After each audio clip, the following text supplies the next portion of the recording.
Olá, investidores! Temos visto boas performances dos ativos brasileiros e internacionais e nós vamos falar aqui nesse vídeo da última carta mensal que eu soltei referente às alocações do mês de junho, comentando um pouco sobre a performance e os movimentos de mercado e também falando sobre as próximas alocações de julho.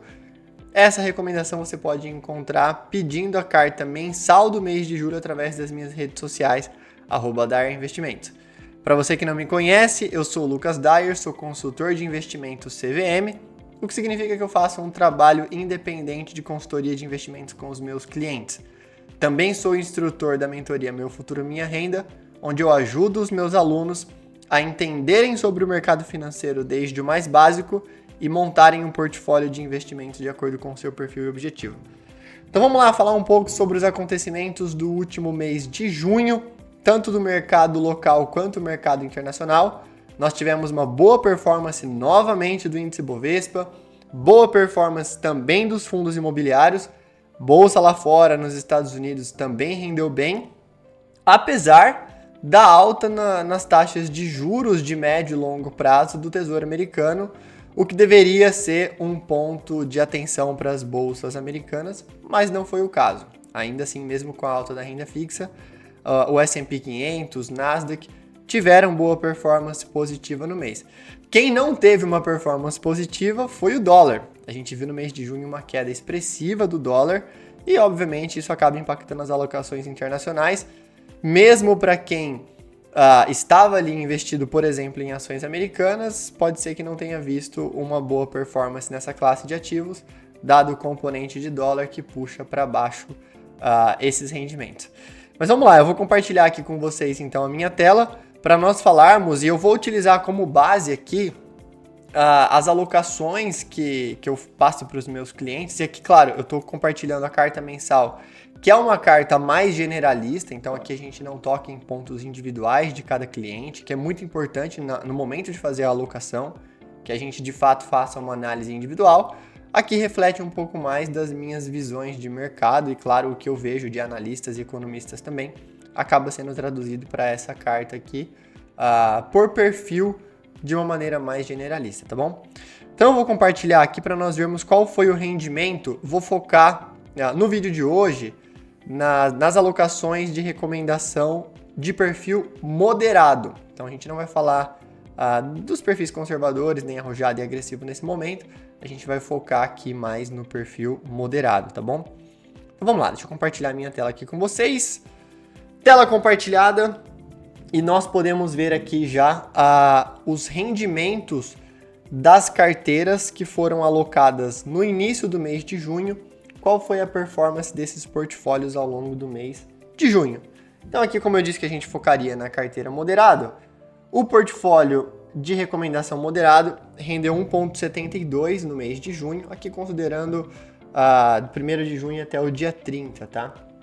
E isso tem um equivalente ali a um rendimento de 160% do CDI. Eu coloco alguns outros índices também de comparação, que é o IMA-B5 e o IMA-B geral, ou seja, os títulos do Tesouro atrelado à inflação de curto prazo e os títulos Tesouro atrelado à inflação de longo prazo, como mais uma métrica de comparação. Também trago aqui quais foram as performances no mês desses componentes, desses índices, acrescidos aqui também da performance do índice Bovespa e do dólar, que, como a gente pode ver, teve uma queda de mais de 5% no mês de junho. Legal, mas quais foram então as recomendações para o mês de junho? Então aqui lembrando, tá? Teriam sido as alocações feitas no início do mês passado, que ao longo do mês de junho trouxeram uma boa performance para o investidor. E aqui nós vamos olhar essa recomendação.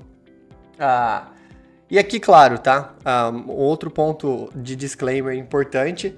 Aqui nós vamos falar mais especificamente sobre as classes de ativos. Não entro no detalhe, no caso dessa carta mensal, em ativo por ativo. Exatamente por entender que isso é um ponto sensível para a gente conversar individualmente com os clientes, porque aqui a gente poderia estar falando da classe de multimercados, por exemplo, através de um plano de previdência, multimercado. Nós poderíamos aqui na classe pós-fixado falar sobre Tesouro Selic, sobre uma LCI ou LCA de mais longo prazo, um CDB de mais longo prazo, enfim. aí são pontos individuais que vai depender da capacidade de cada cliente, tanto em poder manter esses recursos travados por mais longo prazo, necessidade de sucessão patrimonial, planejamento que a gente possa fazer também tributário para pagar menos imposto. Eu não faço o planejamento tributário inteiro do cliente, mas no que tange a investimentos a gente faz também um planejamento para que o cliente possa pagar menos imposto. Então vamos lá, voltando aqui para a nossa carta mensal e poder entender qual foi a alocação recomendada para o mês de junho que trouxe essa boa performance ao longo do mês passado. Então aqui, uma carteira moderada, né? É importante primeiro a gente falar sobre o que é um portfólio moderado. Um investidor moderado é alguém que preza por segurança em seus investimentos, mas aceita uma boa diversificação do seu portfólio para buscar maiores retornos. Então, ele não quer correr grandes riscos, mas entende que pequenos riscos e uma pequena volatilidade no meio do caminho faz parte de um portfólio de médio e longo prazo que tente buscar um retorno maior. Então, essa seria uma maneira da gente entender o perfil moderado, tá? Então, essa carteira moderada, ela teria uma composição em quase metade dela ativos pós-fixados. Então, a gente teria ali 48% da carteira voltadas para ativos como Tesouro Selic, CDB-DI, Fundo DI, algum CDB, LCI ou LCA indexada ao CDI, poderia ser de mais longo prazo. Ou seja, aí é aquele ponto que eu comentei com vocês de olhar o individual, mas esses seriam alguns exemplos de ativos pós-fixados que nós teríamos na carteira. Por entender que ainda havia um espaço para títulos pré-fixados, ou seja, as taxas pré-fixadas no começo do mês de junho ainda estavam ok, né? Elas já tinham sofrido sim quedas, mas que ainda estavam em um bom patamar. Na classe moderada, no perfil moderado, desculpa, nós teríamos ali 3% da classe de ativos pré-fixados. Ou seja, aqueles títulos de renda fixa que eu já travei o retorno, tá? A gente precisa tomar cuidado com ativos pré-fixados, porque o fato de você travar o retorno pode ser uma boa ideia caso você consiga boas taxas, mas se o mercado virar, você tiver uma inflação mais alta, um juros mais alto, você vai acabar perdendo da inflação e das taxas de juros de mercado. Então aqui a gente precisa ter um cuidado um pouco maior, mas ainda assim acho que havia um espaço naquele momento, no início de junho, para essas alocações. Uma classe de ativos que a gente entendeu ali que poderia ser uma boa ideia para capturar esse momento de juros alto no Brasil e travar bons juros a longo prazo seriam os títulos atrelados à inflação. Tesouro IPCA+, alguns ativos como debêntures, por exemplo, CDB, IPCA+, por aí vai, tá? Ativos que entendia que poderia fazer sentido naquele momento, dado as altas taxas de juros, inclusive as altas taxas de juros acima da inflação. Então aqui uma parcela bem significativa, tá? Da carteira do cliente moderado, do perfil moderado, destinado para esses ativos. E aqui a gente começa a falar sobre alguns ativos, sobre classes de ativos com um pouco mais de risco, como seria o caso ali dos fundos multimercados, ações, fundos imobiliários e os ativos internacionais, certo? Os fundos multimercados eu acho que eles cumprem uma parte muito importante na carteira do investidor, e aqui a gente precisa olhar bem histórico, taxa de administração. É legal a gente acompanhar também as cartas mensais dos próprios fundos multimercados, quando possível, que é algo que eu gosto de fazer, até já compartilhei com vocês aqui, ouvir algum tipo de podcast, alguma entrevista com os gestores, exatamente para entender a visão de mundo deles também. E os multimercados cumprem um papel importante porque eles vão operar mercados que a gente não consegue muitas vezes operar. Então, às vezes eles vão comprar ali uma moeda e operar vendido em outra moeda, então eles vão fazer ali algumas operações internacionais, operações com derivativos, que para o investidor pessoa física muitas vezes é mais difícil de colocar na prática.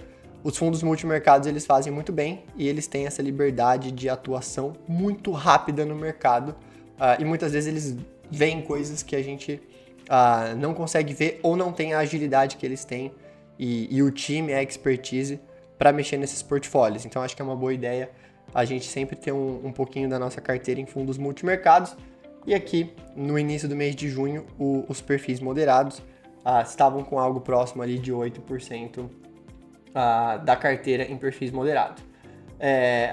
Faz sim sentido a gente ter renda variável na carteira. Então, por exemplo, Ações Brasil, naquele momento, os investidores moderados tinham ali próximo de 6% do portfólio alocados ali em ações, e daí poderia ser via fundos de ações, ETF de ações, alguma carteira recomendada de ações, seja de uma casa de análise ou de alguma corretora. E aí, claro, aquilo que a gente comentou, de individualmente entender com o investidor qual que seria a melhor estratégia de alocação em ações para ele.